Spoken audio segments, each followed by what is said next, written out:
আমরা এখন মেলিং লেকে যাওয়ার পথের একটা স্টপ ওভার পয়েন্টে দাঁড়িয়ে আছি। জাস্ট মেলিং রিভারের পাশে আমরা বসে আছি। খুব সুন্দর একটা জায়গা ছোটোখাটো পিকনিক করার জন্য অথবা কিছু সময় পার করার জন্য। জায়গাটা খুবই সুন্দর, জাস্ট পাহাড়ের কোল ঘেঁষে জায়গাটা অবস্থিত। বিউটিফুল। বারবিকিউ করার ফ্যাসিলিটিসও আছে। কেউ যদি মনে করে ছোটোখাটো পিকনিক করতে চায় বা বারবিকিউ পার্টি করতে চায় তারা করতে পারে।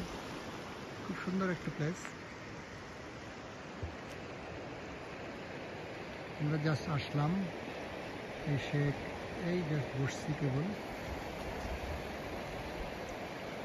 মশার খুব উপদ্রব মনে হচ্ছে, অনেক মশা। ধন্যবাদ সবাইকে।